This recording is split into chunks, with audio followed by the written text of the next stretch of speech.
Hello, and yeah, it's Grumpy Dunk here, and guess what? Just for a surprise, I'm in Thailand, and I'm right on the outskirts of Bangkok, somewhere that I've wanted to come for a while, and I'm with two very special people who I follow on Instagram, and they're special for many different reasons. One, they specialise in bikepacking bikes. They specialise in Surly, they're Surly dealers. I'm looking at a birdie at the moment, a rice and mullow, which I didn't expect to see in Thailand. But anyway, there it is in the corner, and I might be leaving with that later on.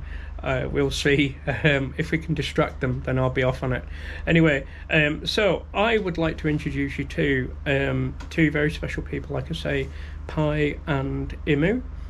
From Spinning Bear Bikes. I'm going to literally spin this camera around in Spinning Bear Bikes, so there we go.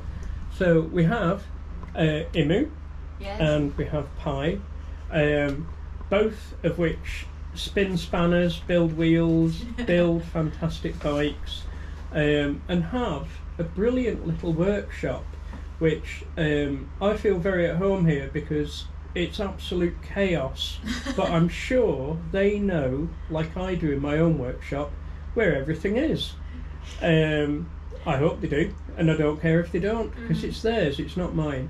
Anyway, so Spinning Bear Bikes is where I am, and also with Spinning Bear Bikes, it's not just a bike shop. I'm going to spin you round. There we go. We're going to do a lot of spinning today, okay? And not in a gymnasium with a leotard either. None of that silly stuff. So also with Spinning Bear Bikes, they have Spinning Bear Hostel, and basically shared rooms, cheap as chips. So if you're in the UK, get yourself over here. I believe in the region of 350 to 400 baht per night per bed, okay? And in UK money, in shekels, that is around what we're talking, £10, very cheap, okay?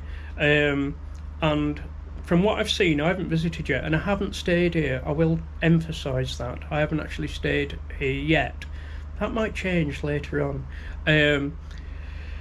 but good value for money and lovely people. Check out Spinning Bear on Instagram, check them out on Facebook as well, because they also do bike packing trips. They're big into bike packing.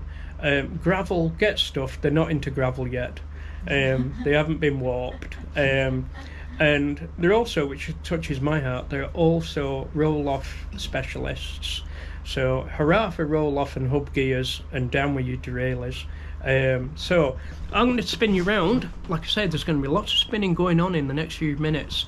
So a couple of questions I have for these lovely two people are, how long has Spinning Bear Bikes been going? When did you guys start? So we actually started in 2013, but we start from like the very small shop, like a little store selling small parts of the bicycle.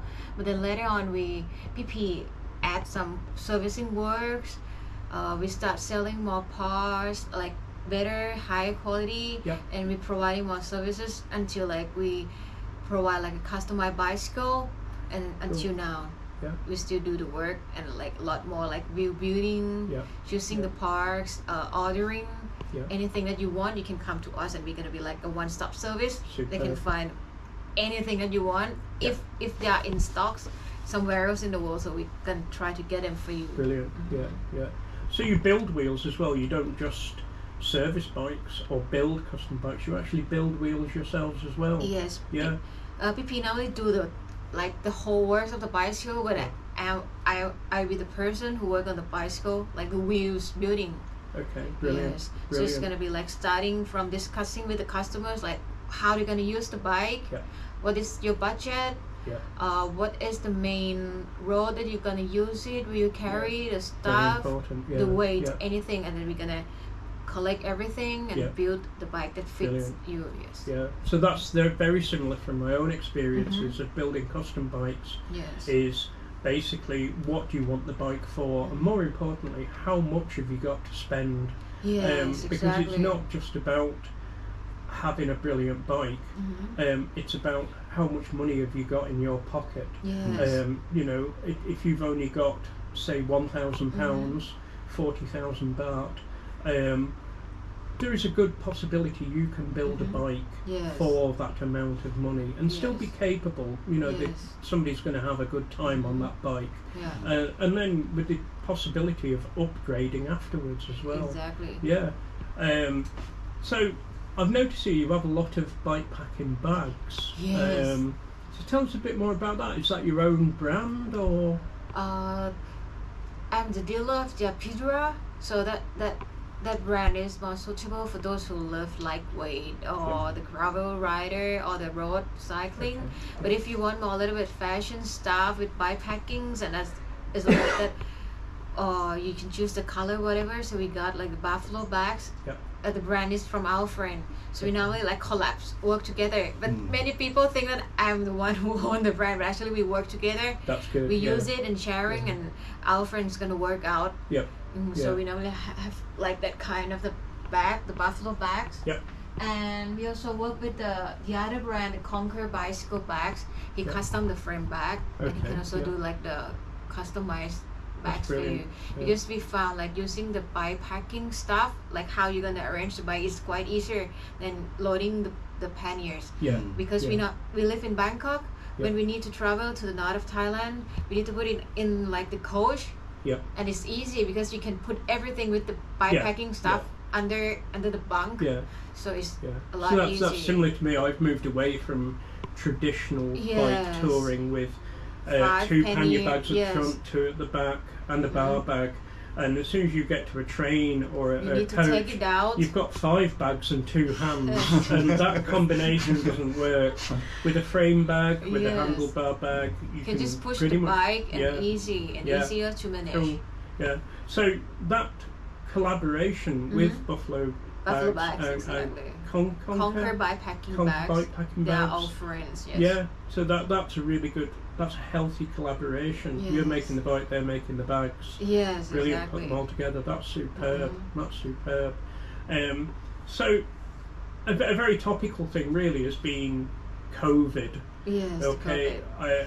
me working in the UK as a bike Mhm. mechanic on a bike project, it hit our project very hard. I was out of work for several months because we just didn't have the business. We weren't allowed to open. Mhm.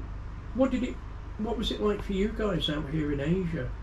At the first time the COVID hit, it hits quite hard because normally people here is not like well planned. Yeah. Well planned to meet the disaster like this. Yeah. So at the first 3 to 6 months, like it's quite difficult for Yeah. us to adjust. So we do some other works Yeah. like bicycle messenger delivery, Yeah. the braid and everything. And then later on we found that okay, we can adjust our work.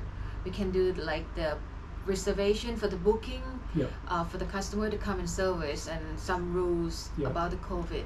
Yeah. And then we get some works and later on we can manage, like we can chat with the customers, do the video call and discuss about making the customized bicycle. Yeah. And Yeah. in the past years, we got a lot Yes. of customers from Singapore and Malaysia. And Brilliant. Yeah. some people from the UK ordered a wheel set from Yeah. us, and we Yeah. can send to Spain, USA. So it depends. That's fantastic. Yeah, because they that's cannot really find. good. Yeah, if we got some parts here and they cannot find elsewhere, so we can send. But if you can afford Yeah. the shipping, so it's fine. So it's the same price. Yeah. But for the hostel, we open it, and then the COVID hits here. Everybody needs to go back home, Yeah. so we close. And right now we still close the business. Yeah. And maybe in the future, if it's like the situation is okay again, so we I mean, 2 years do the same ago thing. was the last time I was here. I Yeah. was up in Chiang Mai. Mhm.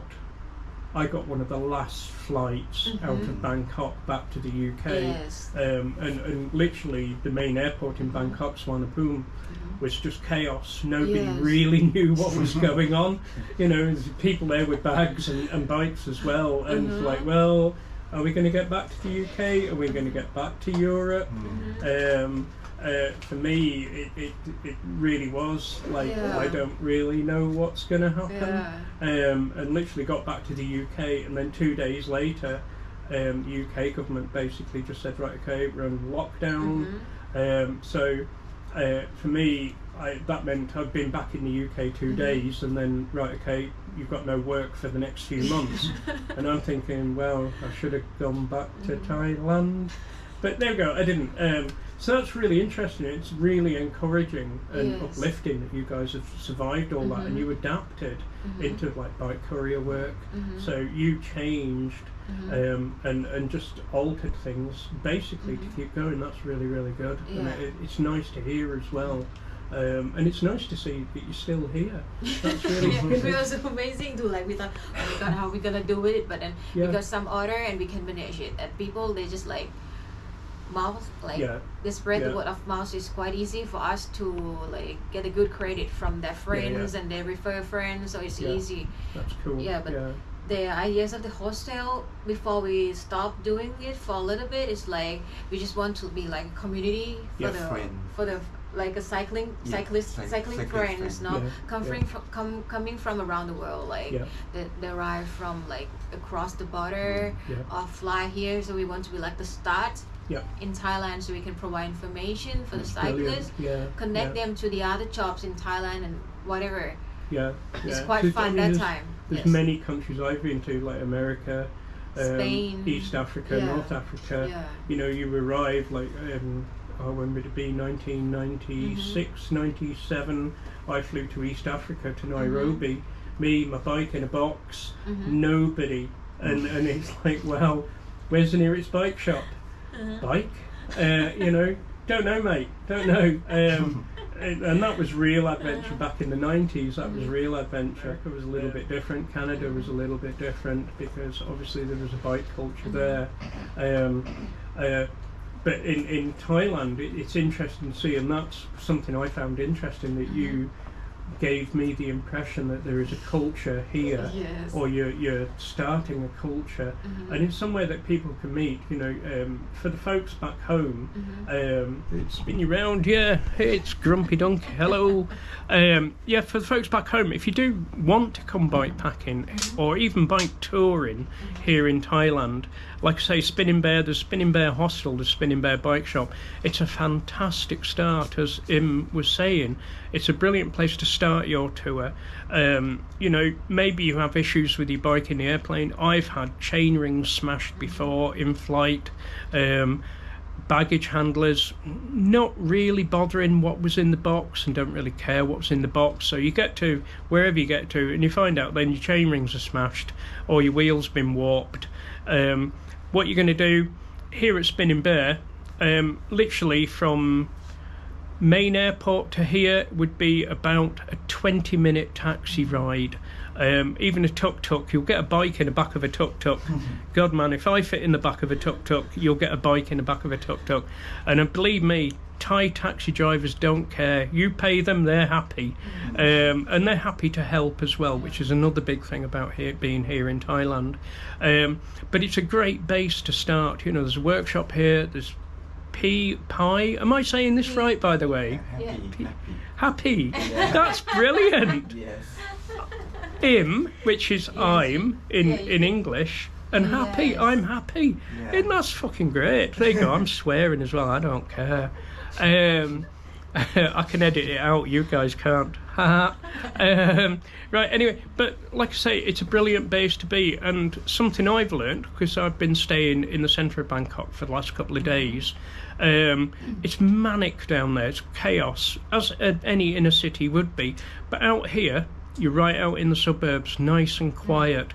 Do some work on your bike, get your kit sorted out, have a little ride around the block. The worst thing you're going to meet is somebody on a moped. There we go. And it's not that bad. And I'm sort of I'm not running out of things to say, but there's an awful lot more we could talk about, but we can save that for later, maybe. So I'm going to sign off. I'm going to turn the camera on. I'm going to spin the camera around.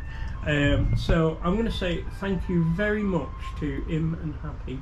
And it's great to meet you. Absolutely great to meet you. I've seen you on Instagram. I've seen your bike trips. I've seen you at the beach. There you go. Brilliant photos. So thank you very, very much. You're welcome. Thank you. Brilliant. So I will say, if you're on Instagram, if you're on Facebook, give them a follow, say hello. They're the nicest people in the world. Like, all bike people are nice people. And they do have a very special message today, which is very apt. And I'm going to spin the camera around for one last time, and that's literally make love, not war. Okay? Ride bikes, not bombs. Okay? Right, there we go. So this is me. I'll catch you all later. Love you all to bits. Alright, see you later. Bye-bye.